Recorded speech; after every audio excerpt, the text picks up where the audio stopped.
Сәлем достар. Мен бүгін кофейняға таңертең келіп, кофемді ішіп отырып, мынадай бір күшті тақырыпты зерттедім. Және сіздермен бөліскім келеді. Мен бұл тақырыппен негізі таныс едім. Бірақ қайтадан есіме түсіру керек болды. Себебі дәл қазір өзімнің өмірімде осындай бір кезеңнен өтіп жатырмын. Мен сіздерге алдыңғы видеоны қараған болсаңыздар, осы мен YouTube каналымда негізі 3 айдан көп жоқ болып кеттім. Оған себебі осы нәрсе болуы мүмкін. Осы кезең болуы мүмкін. Яғни мен осы кезеңнен өтіп жатырмын.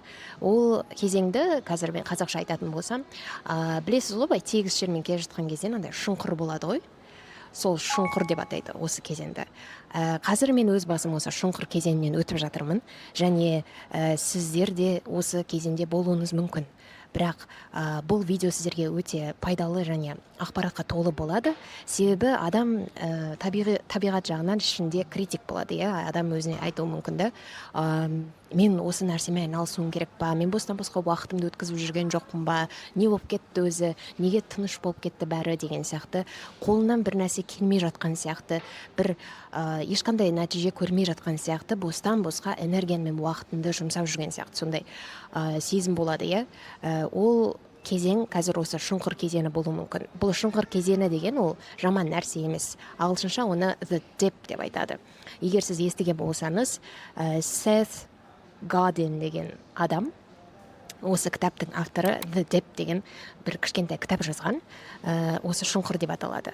Ол кітаптың мағынасы, сіз өзіңіз айналысып жүрген іспен ары қарай жалғастыру керек па айналысуды, немесе бұл істі доғарып басқа нәрсеге ауысу керек па, соны қай кезде білу керек, моментін білу керек, яғни дұрыс жасау керек шешімді деген соны түсіндіреді.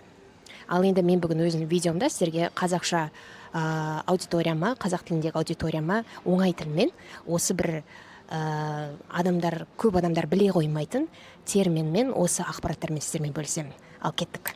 Қазір мен кофемді ішіп алайын.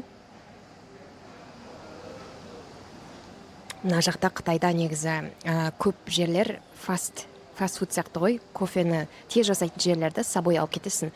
И андай нағыз кофе қып істемейді да, андай тәп-тәтті шай сияқты қып істейді. Ал мынадай нағыз кофені ішетін, осындай чашкада отырып кофейнялар табу деген кішкене қиындау нәрсе.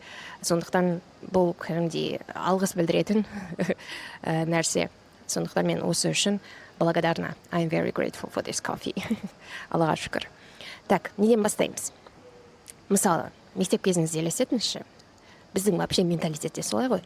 Екі оқушыны елестетіңіз. Бір оқушы сабаққа барады да, сабақтан келген кезде ол 2-4 алған және 1-5 с минусом алған. Оны ата-анасы не істейді? Ата-анасы оған еш нәрсе демейді, молодец балам дейді. 1-5 с минусом және 2-4 алған. Сосын екінші оқушы өзінің үйіне барады, ол күнделігін алып келеді, біреуінен 5 плюс алған, өте жақсы, және 2-3 алған. Не істейді ол? Таяқ жейді ата-анасынан, неге сен 3 аласың, неге 2 аласың деген біздің өзі менталитетте сондай өте қате нәрсе ғой, типа 3 алуға болмайды, 2 алуға болмайды, сен барлық пәннен жақсы оқу керексің деген сияқты. Себебі мен өз басым сол нәрседен өттім. Мен үздік оқушы болдым, алтын белгімен бітірдім, қызыл дипломмен бітірдім. 5-ке оқуым керек, барлық сабақты, пәнді шемішкедей шағуым керек деген сияқты. Бірақ отличница болу мен ақылды адам болудың айырмашылығы бар. Сен білімді болуы мүмкін, бірақ ақылды болмауы мүмкін деген сияқты. Сондықтан мен өзім айта аламын, мен өзім ақымақ болдым. Пәндерден жақсы оқыған болсам да, теория ретінде жақсы оқыған болсам да, практикаға келген кезде мен көп нәрсені біле қоймадым. Сол сияқты жаңағы 2 оқушыны алайық. Екінші оқушы таяқ жейді ата-анасынан. Сен неге 3 аласың деген сияқты. Бұл жерде біз бір қателік жібереміз. Біздің менталитет барлығына үлгеру керек, барлығынан жақсы болу керексің дейді. Немесе орташа болу керексің барлығынан. Ал 5 плюсқа ол мән беріп тұрған жоқ ата-анасы. Ол бір сабақтан 5 плюс алып тұр. Ал 5 плюс дегеніміз ол 5 звездочка ғой, ол самый тонның 10 деген топ қой. Оған адам мән бермейді. Бұл жерде бір термин келеді. Лучший во всем мире деген. Яғни әлемдегі ең мықты, ең үздік болу деген термин. Адамдар біз табиғатымыздан ең үздік болуға ұмтыламыз. Егер сіз ең үздік болғыңыз келсе, сіз оны тұла бойыңызбен түсіну керекпісіз, сіз және тұла бойыңызбен соны қалау керексіз. Сол кезде ғана сіз нағыз табысқа жетесіз, нағыз жетістікке жететін ең үздік адам боласыз. Сондықтан ішіңізде, нутроныңызда сондай ең үздік боламын деген нәрсе болу керек. Ол ең үздік болу деген нәрсе, ол адам бір нәрседе ең үздік болады, иә? Адам қаншама нәрседе ең үздік бола алмайды, иә? Ол өте сирек нәрсе. Реалист болайық, бір нәрседен үздік болу керек. Мынадай бір сөз бар, иә? Жеңімпаздар ешқашан ойыннан шықпайды, ешқашан бастаған ісін тастамайды. Ал ұтылатын адамдар, олар ешқашан жеңбейді, ешқашан ұтпайды деген сөз бар. Бұл қате стереотип, қате ойлау. Жеңімпаздар әрқашан ойыннан шығады. Себебі олар ақылмен шешім қабылдайды. Я, мысалы, бір нәрсені бастасан, бір кітапты оқуды бастадым. Я, мысалы, бір кітапты оқуды бастасан, бірақ сен мынадай ойлау болса, сенде мектептегідей соңына дейін апаруың керек, өзіме қызық болмаса да деген сияқты, сен оны ішің пысады, оқығың келмейді ол кітапты, өз-өзіңді қинап, уақытыңды, энергияңды жіберіп, сол кітапты соңына дейін оқисың. Я? Ал жеңімпаз, ол біледі, оның өзінің уақыты, энергиясы өте бағалы нәрсе екенін, өте қымбат нәрсе екенін біледі да, ол кітапты, егер оны қызықтырмаса, ол кітапты алады да, спокойно 20-шы бетте тастай салады. Ол өз-өзін кінәламайды. Неге ары қарай оқымадым соңына дейін деген сияқты. Себебі ол мына жерде ақылды шешім қабылдап тұр. Мен видеомды өшіріп қосып түсіріп жатырмын. Кішкене фрагменттер болу үшін, қазір монтировать еткен кезде ұзақ уақыт алмас үшін, иә. Сонымен бізге менталитетті вообще бізде тәрбиелеген кезде бізді былай үйретеді. Ойыннан шығу, бір нәрсені тастап кету, ол жаман нәрсе деп. Бірақ шынына келген кезде ол жаман нәрсе емес. Ақылды адам қай кезде ойыннан шығу керек екенін біледі, және ол жаман қасиет емес. Өмірде, айттым ғой жаңағыдай, шұңқыр деген кезең болады. Ол шұңқыр деген кезеңнен әр адам өтеді. Кез келген істі бастаған кезде. Ол шұңқырды біз қандай анықтама бере аламыз? Ол барлық келесі нәрселер жеңіл болмай тұрып, бір қиындық кезеңі. Яғни, осы қиындық кезеңнен өтсен, ары қарай помаслы болады, ары қарай процесс өте жеңіл өтеді. Бірақ ол үшін сен мынау қиындықтан, осы шұңқырдан өту керексің. Міне, осындай анықтама берсек болады. Сонда мынадай фразаны айтсам болады, осыны сақтап алыңыз. Осы кітаптан алатын бір нәрсе болса, осы нәрсені сақтап алыңыз. Қате нәрседен шығу керек, ал дұрыс нәрсемен соңына дейін болу керек. Яғни ол сіздің ішкі сезіміңізге байланысты. Сіз өзіңіз білесіз, қай нәрсе сіздің страсть дейді ғой, сізге ұнайды ол нәрсемен айналысқан. Сіз кайфуете одан, сізде бір потенциал бар ішіңізде, иә. Сол нәрсеге бір сезім бар, жақсы бір нәтижеге әкеледі деген. Сонымен до конца қалыңыз. Осы қиындық кезеңінен шұңқырдан өтіңіз, шыдаңыз. Және бір нәрселер бар, ешқандай коннекшн жоқ, ешқандай байланыс жоқ, дұрыс емес нәрсе сияқты сезілетін, не мое сияқты болады ғой. Сондай нәрседен шығып кету керек. Жер кезінде шығып кету керек. Ал ол қай кезеңдер екенін қазір біз айтамыз. Мысалы, мынау шұңқырдан өткен адамдардың айырмашылығын айтайыншы. Шұңқыр кезеңінен көпшілік өтпейді. Шұңқыр кезеңіне, обычно шұңқыр кезеңіне келген кезде, қиын кезеңге келген кезде адамдардың көбісі тастап кетеді. Мысалы, нені алайықшы, фитнес залды алайық, иә? Мысалы, фитнес залды алайық.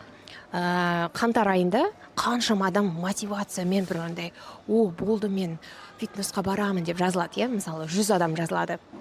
Одан кейін келесі басында күшті болып барып жүрді. Иә, 1-2 апта бойы күшті етіп качаться етіп барып жүрді. Одан кейін ақпан айы келеді. Ақпан айы андай қиын бір кезең болады. Ол дала суық, оған бару керексің, жол, ана-мына таңертең ұйқыдан тұру керексің деген сияқты. И сол кезде тек 10% ғана немесе 5% ғана ары қарай барады фитнеске. Олар осы шұңқыр кезеңі, осы ақпан айы шұңқыр кезеңінен өтеді. Ал көп адам, жаңағы 95% қалған тастай салады. Себебі өте қиын болып кетті. Шұңқыр кезеңі өте қиын болып кетті. Ал осы шұңқыр кезеңінен ақпаннан өткен адамдар шілде айында бицепстармен, пресспен, сөйтіп накачанный болып жүреді, иә? Міне, осы жай ғана мысалмен шұңқыр кезеңінен өткен адам қандай нәтижелерге жететінін түсінуге болады. Сонымен видеоның бірінші бөлімін қорытындылайтын болсақ, ойыннан шығу ол мықты стратегия. Тек сол айырмашылықты білу керек, қай кезде шығу керек, қай кезде до конца соңына дейін қалу керек, бәріне шыдап. Тағы да мектептен мысал алатын болсақ, мысалы сіз бір тестқа дайындаласыз, ОУТ-ға дайындалған кезде, мысалы мынадай сіздерге кеңестер берілуі мүмкін да. Ең оңайларынан баста, ең оңай сұрақтардан баста, сосын қиын сұрақтарды білмесең, қиналып тұрсаң, даже уақытыңды да бөлмей ақ қой, өтіп кет тез деген. Ал көп адамдар не істейді, сол оңай нәрсені жасайды, бірақ қиын нәрсені өтіп кетеді, тастап кетеді. Бірақ бұл жерде егер аз адамдар сол қиын нәрсені, қиын сұрақтарды соған уақытын бөліп, соны шешуге уақытын бөлетін болса, олар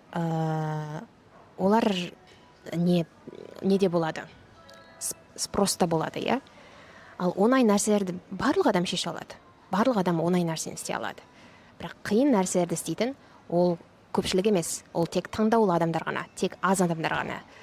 Иә, сіз оңай нәрселерді істесеңіз, бір мамандық иесі болсаңыз, иә, сіз мамандық иесі боласыз, бірақ сіз спроста болмайсыз. Ал спроста болатын адамдар, сол қиын нәрселерге жауап бере алатын, қиын сұрақтардың жауабын білетін адамдар, вот сол адамдар спроста. Бұл жерде scarcity деген термин келеді. Scarcity, жетіспеушілік бар жерде әрдайым спрос болады, әрдайым ол бағаланады. Жаңағыдай қиын сұрақтарға жауабын білетін адамдар азшылық, яғни жетіспейді, өте аз. Значит, не болады? Спрос болады. Және ол бағалы, яғни қымбат болады, Егер шұңқыр болмаса, онда жетіспеушілік те болмайды. Значит, шұңқыр деген нәрсе ол жақсы. Шұңқыр болу арқылы адамдар бағаланады, Сіздің еңбегіңіз бәрі бағаланады. Мысалы, CEO болғысы келеді барлық адам. Кім нелермен, яхталармен саяхаттағысы келмейді? Кім өзінің private jet болғанын қаламайды? Кім саяхаттап жүргенді, сондайды? Кім қаламайды? Кім виллада тұрғысы келмейді? Бәрі тұрғысы келеді. Бәрі сондай бай өмір сүргісі келеді. Бәрі CEO болғысы келеді. Ал неге адамдар барлығы CEO емес? Себебі CEO болу үшін, ол деген предприниматель, бизнесмен болу үшін, ол қаншама жылдар бойы даже қаншама қиындықтардан өтеді. Осы қиын сұрақтарға жауабын іздейді. Ол талмайды, ол до конца жүреді. Осы шұңқыр кезеңнен өтетін адамдар қаншама тер, еңбек кетеді. Сол адамдар вот CEO болады. Ал егер ол оңай болатын болса, былай фук деп жете салатын А точкасынан Б точкасына жету оңай болатын болса, онда барлығы CEO болушы еді. Егер барлығы CEO болса, мұнда ешқандай жетіспеушілік болмайды, яғни scarcity болмайды, значит, бағаланбайды ешкім. Яғни оның жалақысы да жоғары болмайды, ақшасы да күшті көп болмайды. Бізде қазір кім көп? Бізде мысалы қазір адвокаттар көп.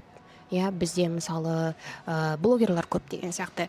Яғни, бірақ сені не айрықшаландырады? Сен неге ерекшесің? Сен осы шұңқыр кезеңнен өткен басқалардан айрықшаланатын блогерсің ба? Сен басқалардан ерекшеленетін адвокатсың ба? Қиын бір кейстарды шеше алатын. Сол шұңқырдан өткен адамдар ғана ерекшеленеді. Соларға вот спрос болады. Кішкене entertainment болсын деп, мен өзімнің жаңа камерама мынандай трекинг қосып қойдым. Қазір мен қозғалған сайын ол үсті-үсті қозғалып тұрады. Яғни былай барсам қозғалады, былай барсам қозғалады. В общем, тема. Егер сіздер мен сияқты осындай DJI дүкенінен, ресми дүкенінен камера алғыңыз келсе, өзіңіздің блогыңызды жүргізгіңіз келсе, онда маған комментарийда жазып кетіңіздер. Немесе Instagram парақшамда рилстардың, сол DJI-дің рилстардың комментарийына жазып кетсеңіз болады. Және мен арқылы ала аласыздар камераны. Деп кішкене жарнама кетіп қалды. Так, енді бұл терминді түсіндік, Енді мен сізге сол айырмашылығын қайдан білеміз дегенге, сізге осы жаңағы кітаптың авторы Seth Godin айтқандай 3 түрлі нәрсе болады. Бірінші нәрсе жаңағы шұңқыр. Шұңқыр дегеніміз ол былай бүйтіп келеді, шұңқыр болады, Ол шұңқыр болған кезде шұңқырға түскен адамдар, олар просто отырмайды шұңқырда. Олар ары қарай тырысады. Мысалы, сіз бір істі бастайсыз. Скажем, блогер, жақсы. Инстаграмда контент түсіріп бастаймын, мен блогер боламын дейсіз, бастайсыз. Там видеолар, рилстар түсіріп жүресіз, басында қызық. Түсіріп жүресіз, там ана монтажды үйренесіз, мына монтажды үйренесіз, таргетті үйренесіз, күшті энергия ұрып тұр, басында бәрі оңай сияқты, бәрі сізге комментарий жазады, молодец, подруга, күшті, дальше, давай, істе деп. Сосын аласыз да, сіз не істейсіз? Мынандай шұңқыр кезеңіне келесіз. Шұңқыр кезеңіне келген кезде бәрі тоқтап қалады. Бірандай застряли, как будто бар ғой. застряли, сондай вот сезім болады. И сол кезде сіз ол кезде бір ешқандай результат та көрмей қаласыз, что-то алгоритмға видеоларын жібермей жатыр, рекқа түспей жатыр видеолар деген сияқты. Адамдарда тоже андай вовлеченность жоқ, охват жоқ деген сияқты. Сол кезде сіз шұңқырға түсіп кетесіз да, и сіз ойлауыңыз мүмкін, что-то не мое сияқты деп и тастап кетуіңіз мүмкін да.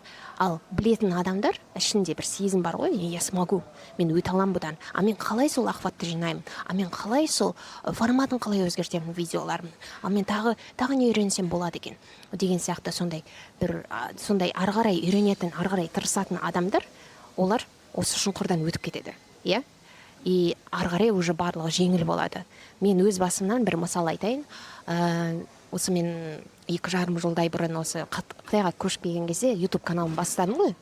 Сосын одан кейін бір жылда мысалы мен қанша подписчик жинадым, 15 000 оқырман жинадым Алланың қалауымен. Одан кейін менде осындай теп деген шұңқыр кезеңі болды.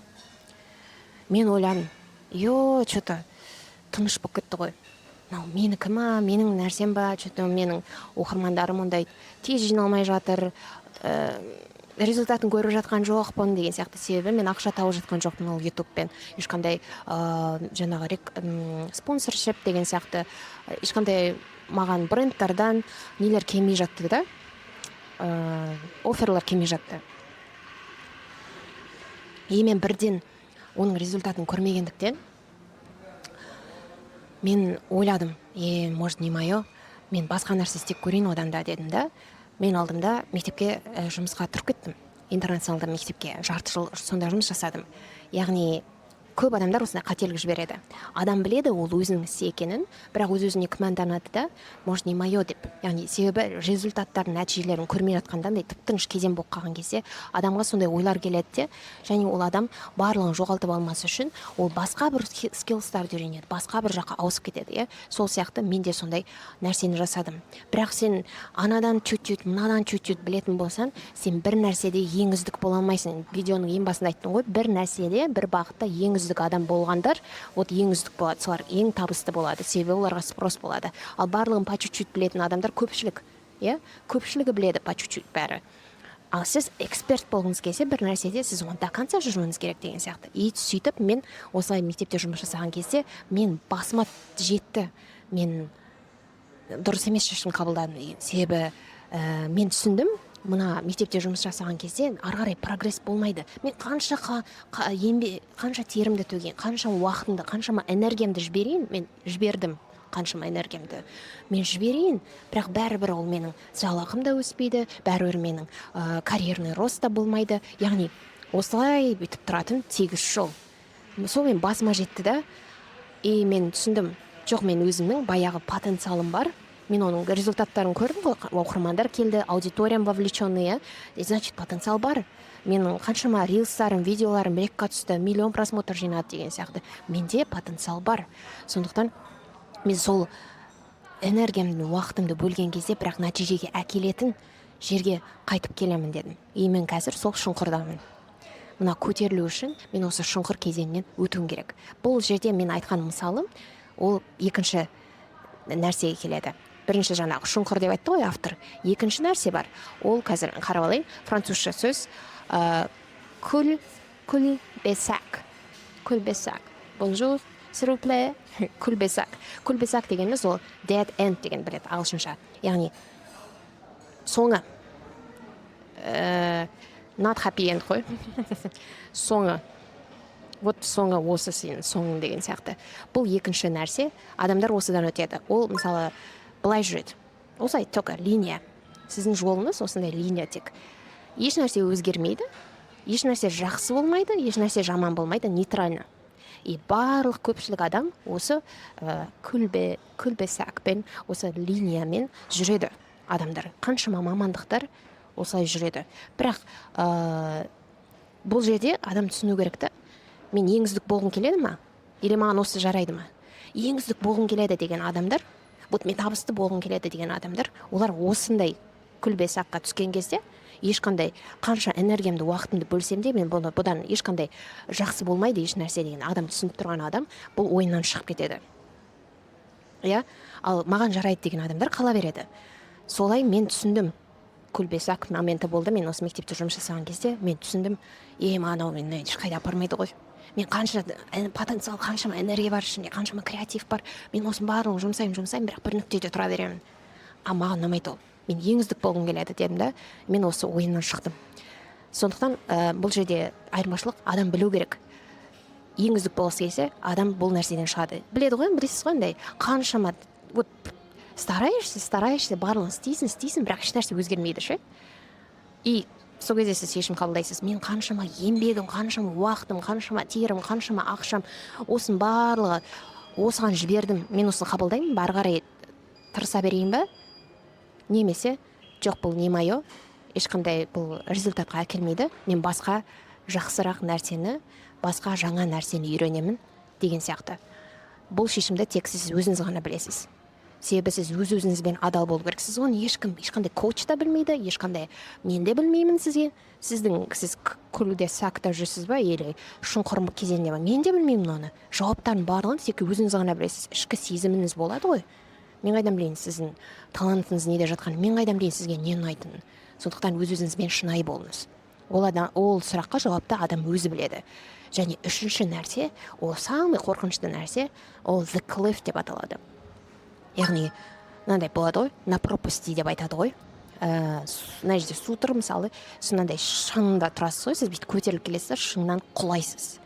Оған, мысалы, нені айтуға болады? Мысал ретінде, темекі тартуды айтуға болады. Темекі тарту ол не үшін шығарылған нәрсе? Темекі тарту адам соған тәуелді болу үшін шығарылған нәрсе. Ол темекіні бастаған адам, ол оны тастай алмайды. Тастау өте қиын. Сол тастай алмау, ол специально шығарылған нәрсе. The cliffпен жүретін адамдар, жаңағыдай таудың шетінде тұрған адамдар, олар осы неде жүрген. Яғни тастай алмайсың сен оны. Қаншалықты не істесең де тастай алмайсың. Бірақ сіз білу керексіз. Егер сіз бұл жолмен кетсеңіз, сіз құлайсыз, и жестко құлайсыз. Сондықтан өз-өзіңізбен шынайы болыңыз. Бұл нәрсе сізге зиянын келтіріп жатыр ма? Или сіздің өсуіңізге бір инвестициясын салып жатыр ма? Әлде сізді артқа тартып жатыр ма? Осыны білу керексіз. Ол the cliffпен жүретін адамдар, темкамен жүретін адамдар шығар, мысалы айтатын болсам. Андай тема бар, мынадай тема бар, андай болады ғой, temporary, уақытша, одноразовый. Ананы істеп көрейін, мынаны істеп көрейін. Андай быстрые деньги деген сияқты. Мен мынаны ақшаны салам, сосын шығарып алам деген бар ғой. Сондай темкалар the cliffқа мысал болуы мүмкін. Себебі бұл stable нәрсе емес та, и сіз құлайсыз, жестко құлайсыз. Кішкене зуммен жасайын ба? Потому что қазір андай хайлайт сөздер айтам, зуммен жасап қойын, бетіме андай фокус жіберіп тұрсын. Андай драматик эффект берсін. Сонымен қорытындылай келген кезде, шұңқыр ол сіздің досыңыз. Егер сізде бір фейлер, бір жеңілістер болса өміріңізде, например, бір адаммен партнершипқа тұрдыңыз, біреумен коллаборация жасадыңыз, бірақ ол сізді лақтырып кетті, или бір нәрсе бастадыңыз, бірақ андай шықпай қалды деген сияқты болады ғой, всякий фейлдер. Ол фейлдер болса, ол жақсы нәрсе. Себебі сол фейлдар болмаса, сіз білмес едіңіз қалай импрувмент жасау керек, не нәрсені дамыту керек, не нәрсенің сұрақтарының жауаптарын білмеймін мен, не нәрсеге мен дайын емеспін. Яғни адам flexible болу керек. Flexible деген ол кез келген өмір жіберілген нәрселерге адам шешімін таба алады. Яғни ол андай бір нәрсеге фикс болып қалмайды, ол былай жылан сияқты былай да выход таба алады. Яғни импровизация, адаптация деп айтсақ болады. Сол осы шұңқыр кезеңде осындай фейлдер болады всякий. И сіз жауабын таумай біраз қиналасыз. Бірақ сол қиын сұрақтарға жауабын іздесеңіз, сіз не істейсіз? Сіз мықтырақ боласыз, және сіз спросқа түсесіз. Бұл шұңқырға дейін кез келген істі бастаған кезде адамдар beginner болады, яғни beginner просто бастап жатыр. Бірақ шұңқырдан өткен адамдар эксперт болады. Beginner мен эксперт. Сіз кімді сіз бағалайсыз? Кімге сіз көбірек ақша төлейсіз? Конечно, сіз экспертке көбірек ақша төлейсіз. Сондықтан эксперт болу үшін адамдар шұңқырдан өту керек. Мысалы, сноубордерларды алайықшы. Сноуборд деген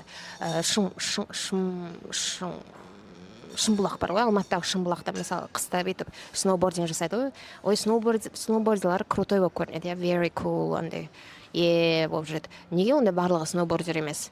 Сноубординг деген ол қиын нәрсе, себебі ол қабілетті үйрену үшін адам шұңқыр кезеңінен өту керек. Ол прям вот ауыртатын, literally, реально ауыртатын сезімдерден өтесіз, құлайсыз, не істейсіз. Соның барлығынан өтетін адам ғана эксперт болады, сол ғана сабақтар қабылдай алады, сол ғана мастер бола алады сол сноубордингта. Бигинер, сіз үйрете алмайсыз еш нәрсе адамдарға, эксперт қана үйрете алады. Сондықтан сіз бір курс алғанда, бір нәрсе үйренгіңіз келген кезде сіз не істейсіз? Бигинерларға бармайсыз ғой, сіз экспертке барасыз, иә. Сондықтан эксперт болу үшін осы шұңқыр кезеңінен өту керек. Шұңқыр кезеңсіз сіз спокойно алмастырылатын адам боласыз. Осы шұңқыр кезеңін өткен адамға баға беріледі. Сол адам құндырақ болады, саналады. Ал егер сіз шұңқырдан өтпеген болсаңыз, сіз бигинерсіз. Ол бигинерлар қаншама ғой, сіз спокойно адам алмастыра салады. Сіздің ешқандай, былай қарасаңыз, рынокта құныңыз жоқ. Сондықтан шұңқыр ол сіздің досыңыз. Өтіп жатқан қиыншылықтарыңыз ол жақсы нәрсе. Сіз оған рахмет айту керексіз. Бірақ бір нәрсені түсініп алыңыз. Шұңқырдан ой, мен осыны выживать етуім керек, яғни тірі қалу, осыдан главный өтіп кету емес. Одан ешқандай пайда шықпайды. Сіз шұңқырды кәдімгідей ой санаңызбен түсініп, оның пайдасын барлығын қандай мүмкіндіктер әкеліп жатқанын түсініп, соны жақсы көріп, сол прям андай болады ғой, желанияңызды жоғалтпай, рвениемен челлендж қылып көріп өз-өзіңізге солай өтсеңіз, сіз сол кезде көтерілесіз. Сол кезде барлығы оңай болады. Сіздерге бұл видео пайдалы болды деп үміттенемін. Осындай темаларда видеолар қызықты болатын болса, пікірлерде маған жазып кетіңіздер, иә. Мен сіздерді сағындым. Ал енді контентті пилит етеміз. ютубта мені жиірек көретін боласыздар иншалла. Келесі видеода кездескенше. Бай-бай.